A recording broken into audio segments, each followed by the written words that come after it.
السلام عليكم ورحمة الله وبركاته. أهلا بكم أعزائي المشاهدين في حلقة جديدة من برنامج كبسولات إعلامية. في هذه الحلقة سوف نتناول مستقبل الميتافيرس. عالم الميتافيرس أو الكون الافتراضي ده عالم مخيف للغاية، وأطلقت عليه من قبل بعبع الإعلام الرقمي. سوف يأخذنا إلى عالم بعيد جدا عن العالم الواقع أو العالم الذي نعيش فيه، العالم المادي، وهو العالم الافتراضي، حيث سيطرت تقنية الميتافيرس خلال العامين الماضيين منذ عام 2021 و 2022 حتى وصولا ل 2023، وفي الفترة التي نعيش فيها في الوقت الحالي مع بدايات عام 2024 على مشهد الصناعات أو الصناعة عامة، وحتى أصبحت الشركات التي تتعامل مع الميتافيرس هي المهيمنة على قائمة أقوى الشركات على مستوى العالم، حيث القيمة السوقية للميتافيرس. خلي بالكم يا شباب إن القيمة التسويقية وصلت ل 750 مليار دولار بشكل كبير. اقتصاديات الميتافيرس قد تصل إلى 8 تريليون، وما بين 8 تريليونات و 13 تريليون دولار بحلول عام 2030 وفقا لأحدث تقارير سيتي بانك. وهناك دراسة بحثية نشرتها تؤكد أن قيمة سوق التكنولوجيا الميتافيرس بلغت نحو 33 مليار دولار فقط عام 2021، ويتوقع أن يصل حجم الميتافيرس إلى طبعا إلى 800 مليار دولار بحلول 2024 السنة اللي احنا هنبدأ فيها إن شاء الله. أيضا ستسهم تقنيات الميتافيرس في ظهور مشروعات وصناعات إبداعية وفقا لديناميكيات السوق وتقرير وحدة المعلومات التابعة لبلومبيرج انتليجنس. الميتافيرس هو مستقبل أعمال الشركات، وهذا لا شك فيه، وهذا هو المفهوم الذي روجت له صحيفة نيويورك تايمز في يناير عام 2021، وأن الميتافيرس هو مستقبل التكنولوجيا الرقمية اللي بنعيش فيه. وهذا بالتأكيد الأمر الذي أكد أن القيمة التسويقية في عام 2022 هي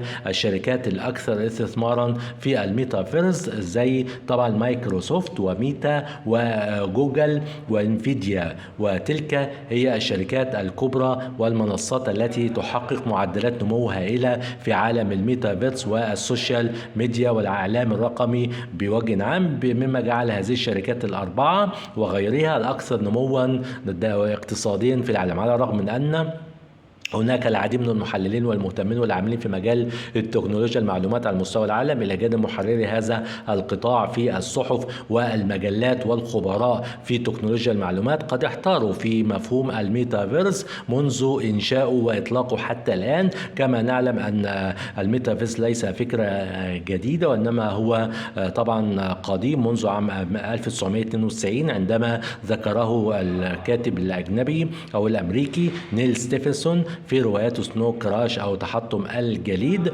ذكر أن هناك عالم موازي يعيش فيه الأفراد، موازي للعالم أو عالم افتراضي موازي للعالم الواقعي الذي نعيش فيه، يرتدي فيه الأفراد أفاتارات ويتعاملون مع بعضهم البعض حتى وصولا إلى تحقيقه في هذا الوقت. وبدأت بالفعل الاستثمارات تتزايد في عالم الميتافيرس بشكل كبير، وبدأت العلاقات تمارس في الميتافيرس، وبدأت السفارات تقام فروع لها والبنوك إلى آخره. ميتا قالت على سبيل المثال، ودي شركة التي يمتلكها مارك زوكر بيج اللي هو طبعا يمتلك الفيسبوك والتي تم تغييرها إلى شركة ميتا، قال سنحتاج أثناء بناء عالم الميتافيرس إلى الذكاء الاصطناعي بطبيعة الحال الذي